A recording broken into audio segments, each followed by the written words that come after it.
में जाना है। जनरली हम पहले दो नाड़ियों में ही होते हैं, यानी इडा और पिंगला में। लेकिन जब आपको इडा और पिंगला नाड़ी सफलता नहीं देती, तब जो आप अपने जीवन में पाना चाहते हैं, आपको सुषुम्ना नाड़ी का प्रयोग करना चाहिए। जैसा कि मैंने ये बताया, सुषुम्ना नाड़ी जिस व्यक्ति के अंदर ज्यादा प्रभावी होती है, ऐसे व्यक्ति साधु संत हो सकते हैं। लेकिन आपको सुषुम्ना नाड़ी को जागृत करने के लिए समाज से अलग होने की कोई जरूरत नहीं, बल्कि आप समाज में रहते हुए भी इस नाड़ी को जागृत कर सकते हैं और अपने सभी कार्यों को सिद्ध कर सकते हैं। हमारी हर एक घंटे में ईडा नाड़ी चलती है, फिर 2-4 मिनट के लिए सुषुम्ना नाड़ी चलती है, फिर 1 घंटे के लिए पिंगला नाड़ी चलती है। तो बारी बारी से ज्यादा टाइम तो ईडा और पिंगला नाड़ी ही चलती रहती है। लेकिन जब आप साधना के द्वारा तथा अपने व्यवहारों के द्वारा अपने जीवन में सुषुम्ना नाड़ी का समय जितना ज्यादा बढ़ाते चले जाएंगे, उतना ही आपको सुषुम्ना नाड़ी का फल भी प्राप्त होना शुरू हो जाएगा।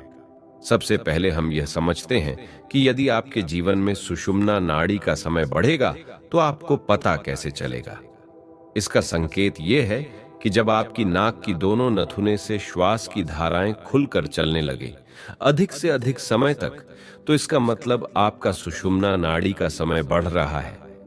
अब हम बात करते हैं कि इससे मनचाहा फल कैसे प्राप्त होता है। होता क्या है कि जब हम इडा और पिंगला नाड़ी के माध्यम से जितनी भी इंफॉर्मेशन कलेक्ट करते हैं, तो वह सारी इंफॉर्मेशन हमारे अंदर गहराई तक नहीं जाती। यानी हम सिर्फ बुद्धि तक की सुनते हैं और सुनकर भूल जाते हैं, जिससे हमारे जीवन में कोई ट्रांसफॉर्मेशन नहीं आता। जिस तरह हम ज्ञान तो बहुत लेते हैं साधु संतों से, किताबों से, लेकिन अपने जीवन में उससे बदलाव नहीं ला पाते। इसलिए जब तक आप ईडा और पिंगला नाड़ी में रहते हैं, तब तक आप जो भी इंफॉर्मेशन कलेक्ट करते हैं, वह सिर्फ आपके माइंड तक ही सीमित रहती है। उसका आपके जीवन पर कोई प्रभाव नहीं पड़ता। लेकिन जैसे ही आपकी सुषुम्ना नाड़ी एक्टिवेट होनी शुरू हो जाएगी, तो आपका ज्ञान आपके अंदर ट्रांसफॉर्मेशन लाना शुरू कर देगा। यानी कि जो भी आपने सीखा होगा, उसी अनुसार आपका जीवन भी परिवर्तित होना शुरू जाएगा। तो सुषुम्ना का पहला लाभ यह है कि यह आपके जीवन में इंफॉर्मेशन से ट्रांसफॉर्मेशन लेकर आता है। और यह सिर्फ ज्ञान ही नहीं रहता, आपका अनुभव भी बनना शुरू हो जाता है।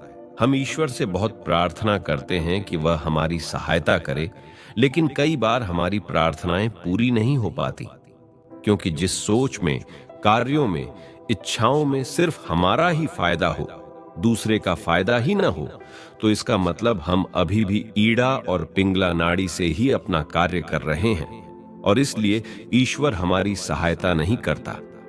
लेकिन यदि हमारी सोच में, हमारे कार्यों में, हमारे विचारों में तथा हमारी इच्छाओं में सबका फायदा सम्मिलित हो, तो ईश्वर आपकी सहायता जरूर करेगा। क्योंकि जब आप अपना फायदा न सोचकर बाकी पूरी दुनिया का या अपने आसपास के लोगों का फायदा सोचते हैं और ऐसा कार्य करते हैं, तो आप सुषुम्ना नाड़ी को अपने अंदर एक्टिवेट कर रहे हैं। और आपको जैसे ही सुषुम्ना नाड़ी एक्टिवेट होगी, तो आपकी प्रार्थनाएं पूरी होनी शुरू हो जाएंगी। इसके अलावा जब आपकी सुषुम्ना नाड़ी ज्यादा से ज्यादा चलनी शुरू होगी, तो आपको हमेशा अच्छे लोग मिलेंगे जो आपके काम आएंगे। वो आपको आपके जीवन में ऊंचा उठाने में आपकी सहायता करेंगे। अगर कुछ बुरे लोग मिलेंगे भी, तो वो सिर्फ इसलिए आएंगे कि ताकि आपको कोई सीख दे सके। इड्डा और पिंगला से हमें जो भी सफलता मिलती है, वह टेम्परेरी होती है या एक लिमिट में होती है। जैसे कि अगर आपको कोई सरकारी नौकरी मिलती है, तो आप अपना जीवन 20-30 साल उसी में बिताएंगे और खत्म हो जाएंगे। लेकिन यदि आप सुषुम्ना नाड़ी जागृत करके उसके मार्ग पर चलते हैं, तो आपकी जो भी सफलता मिलेगी, एक तो वह परमानेंट होगी और दूसरा उसकी कोई सीमा नहीं होगी। यानी कि आप एक विशाल सफलता के द्वार को अपने जीवन में ओपन कर सकते हैं। जब आपकी सुषुम्ना नाड़ी एक्टिवेट होती है, तो आप अपना जीवन ईमानदारी से जीते हैं। आप किसी प्रकार की बेईमानी वगैरह नहीं करते हैं। लेकिन जब तक आप इड्डा और पिंगला नाड़ी में रहते हैं और उसके मध्य में कार्य करते हैं तो आपके जीवन में बेईमानी भी आ जाती है। इसलिए आपकी सुषुम्ना नाड़ी जितना ज्यादा जागृत होगी, आपकी लाइफ में उतनी ही ईमानदारी होगी, सज्जनता होगी। क्योंकि सुषुम्ना का जो मार्ग है वह तर्क का मार्ग नहीं है और न ही वह सोच विचार का मार्ग है, वह रहस्य का मार्ग है। उसमें सिर्फ कृपा आती है। कहते हैं ना कि जिसका कोई ना हो उसका परमात्मा होता है। तो जब आपकी सुषुम्ना नाड़ी एक्टिवेट होगी तो आपके सारे कार्य बिना आपके पैसे चाहे ना भी हों तब भी पूरे होते रहेंगे।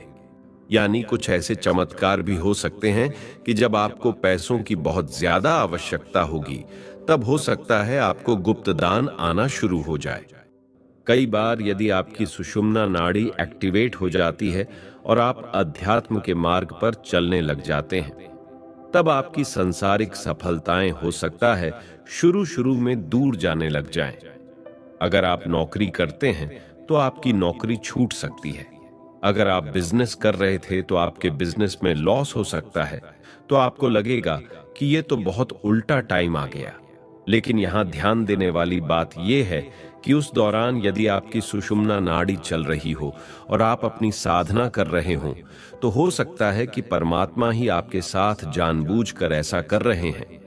वह ऐसा इसलिए करते हैं क्योंकि यह एक प्रकार का संक्रमण काल होता है। इसमें आपकी शक्तियों को पुनर्नियोजित करना होता है। तो जब तक आप पुराना छोड़ेंगे नहीं तो नया कैसे प्राप्त करेंगे? इसलिए जब उसकी जरूरत नहीं होती तो उसको आपसे छीन लिया जाता है ताकि आपको नया दिया जा सके। जैसे कई बार हमें अपनी लाइफ को दोबारा शुरू करना होता है तो पुरानी जिंदगी को समेटना पड़ता है। और जैसे कि फोन में कोई खराबी आ जाए तो हम उसे रीसेट करते हैं ताकि उसे नए तरीके से फिर से शुरू कर सकें। ऐसे ही हमारे जीवन में भी कई बार हमारे परमात्मा इस प्रकार से थोड़ा कष्ट भी देते हैं, लेकिन हमें लगता है कि वो हमें कष्ट दे रहे हैं, जबकि लंबे समय के लिए वह हमारे लिए लाभदायी सिद्ध होता है। इसके अलावा सुषुम्ना नाड़ी के जागरण से जो एनर्जी आपके अंदर एक्टिवेट होगी वह प्योर एनर्जी होगी, यानी शुद्ध ऊर्जा होगी। तो उससे जो भी धन आपकी ओर आएगा वह भी सफेद धन होगा। वह आपकी एक पवित्र कमाई होगी। लेकिन जब हम इड्डा और पिंगला नाड़ी में रहकर काम करते हैं और व्यवसाय करते हैं तो इससे हम अशुद्ध ऊर्जा अपनी ओर एक्टिवेट और अट्रैक्ट कर लेते हैं, क्योंकि हम कुछ बेईमानी करने लगते हैं जिससे काला धन भी हमारे जीवन में आ जाता है। तो जब आपके जीवन में काला धन आएगा तो उसके साथ बीमारियां, झगड़े और मुसीबतें भी आएंगे, क्योंकि आपने जो धन आकर्षित किया है उसकी नियति ठीक नहीं होती। लेकिन जब आप सुषुम्ना नाड़ी को एक्टिवेट करके जो धन आकर्षित करेंगे वो सफेद धन प्राप्त होगा, जो अपने साथ खुशियां और समृद्धि लेकर आएंगी, न कि बीमारियां, झगड़े और मुसीबतें लेकर आएगी। अब तक हमने सुषुम्ना नाड़ी के महत्व को जाना कि इसके जागृत होने से हमारे जीवन में क्या सकारात्मक परिवर्तन हो सकते हैं। लेकिन हम ऐसा क्या करें कि हमारी सुषुम्ना नाड़ी अधिक से अधिक समय तक जागृत हो, या किस प्रकार हम इससे जुड़ सकते हैं? तो उसमें पहली चीज ये है कि आपको समर्पण की भावना रखनी चाहिए। लेकिन यदि आप अपने अंदर अहंकार पाल लेंगे कि मैं खुद ये कर लूंगा, वो कर लूंगा, और आप हमेशा ये सोचेंगे कि आपको परमात्मा की जरूरत ही नहीं है, तो फिर परमात्मा भी आपके लिए कार्य नहीं करेगा। इसलिए हमेशा आपको कर्ता का भाव रखना है। आपको खुद कुछ नहीं सोचना है कि मैं ऐसे करूंगा, वैसे करूंगा। आप अपने बुद्धि से जो भी सिस्टम में है वो करते रहें, लेकिन पीछे यह मानकर रखें कि मैं कुछ भी करने वाला नहीं हूं, सब परमात्मा करने वाला है, मैं तो सिर्फ एक माध्यम हूं। होता क्या है कि परमात्मा ने हमारे लिए सब प्लान करके रखा होता है, और जो भी हमने सोचा होता है उससे बहुत बड़ा होता है। उसके सामने हमारी सोच बहुत छोटी है। हम ज्यादा से ज्यादा अपने लिए सोचते हैं कि मैं ये कर लूं, वो कर लूं।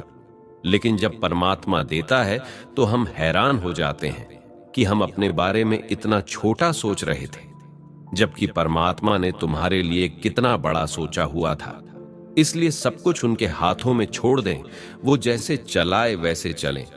उदाहरण के लिए आपने देखा होगा, जब बच्चा छोटा होता है तो उस वक्त उसकी सुषुम्ना नाड़ी एक्टिव रहती है, इसलिए वो परमात्मा से जुड़ा रहता है और परमात्मा ही उसे बड़ा करते हैं।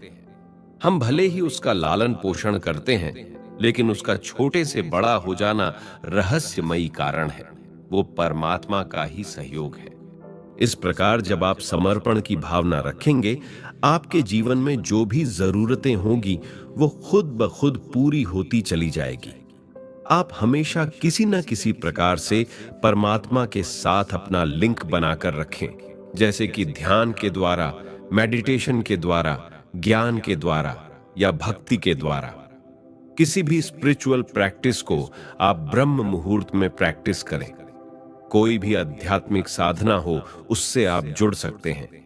जब आप कोई भी स्पिरिचुअल प्रैक्टिस करते हैं तो आपको डेली बेसिस पर एनर्जी मिलती रहेगी और आप रिचार्ज होते रहेंगे। इससे आपकी एनर्जी पॉजिटिव बनी रहेगी और आपकी सुषुम्ना नाड़ी ज्यादा से ज्यादा चलनी शुरू हो जाएगी। लेकिन जो लोग अध्यात्म में नहीं जुड़ पाते, उनको परमात्मा से ऊर्जा नहीं मिलती और उनकी ऊर्जा गिरनी शुरू हो जाती है। इसके अलावा सुषुम्ना नाड़ी को जागृत करने के लिए अनुलोम विलोम और भ्रामरी प्राणायाम जैसे अभ्यास जागृत करने में मदद करते हैं। यह प्राणायाम चित्त को शांत करते हैं और ऊर्जा को सुषुम्ना नाड़ी में प्रवाहित करने में मदद करते हैं। साथ ही ध्यान और समाधि की प्रक्रिया चेतना को एकाग्र करती है और सुषुम्ना नाड़ी को जागृत करने में मदद करती है। कुछ विशेष आसन जैसे कि सर्वांगासन, हलासन और भुजंगासन भी सुषुम्ना नाड़ी को जागृत करने में मदद करते हैं। मूलाधार से सहस्रार तक के चक्रों पर ध्यान और मंत्र जप के माध्यम से भी सुषुम्ना नाड़ी को जागृत किया जा सकता है। शक्तिपात यह एक ऐसी प्रक्रिया है जिसमें एक आध्यात्मिक गुरु अपने शिष्य को अपनी ऊर्जा ट्रांसफर करता है, जिससे शिष्य की सुषुम्ना नाड़ी जागृत हो जाती है। आप चाहे तो किसी सिद्ध गुरु से इस प्रक्रिया के द्वारा सुषुम्ना नाड़ी को जागृत कर सकते हैं। सुषुम्ना का जागरण एक संतुलित, स्वस्थ और पूर्ण जीवन का प्रतीक है। ये ऐसे है जैसे कीमती रत्नों से भरा खजाना खुल गया हो। कल्पना करो कि पानी की एक बूंद विशाल समुद्र में मिल जाती है और अपनी व्यक्तिगत पहचान खो देती है। यही आनंद और मुक्ति की अवस्था है। जब कुंडलिनी ऊर्जा सुषुम्ना से ऊपर उठकर सहस्रार चक्र तक पहुंचती है तो हम इसे परम मिलन का अनुभव करते हैं। यह दुनिया को त्यागने के बारे में नहीं, बल्कि ज्ञान और करुणा के साथ अपनाने के बारे में है। यह उद्देश्य आनंद और पूर्णता से भरे जीवन जीने के बारे में है। इसलिए प्रिय साधकों, आंतरिक परिवर्तन की इस यात्रा को शुरू करें। सुषुम्ना को जगाएं और सफलता के असली अर्थ का अनुभव करें। मित्रों, यह प्रस्तुति आपको कैसी लगी कमेंट्स में जरूर बताइएगा। और अगर आप हमारे चैनल पर नए हैं तो हमारा सात्विक चैनल को भी सब्सक्राइब अवश्य कीजिएगा। धन्यवाद।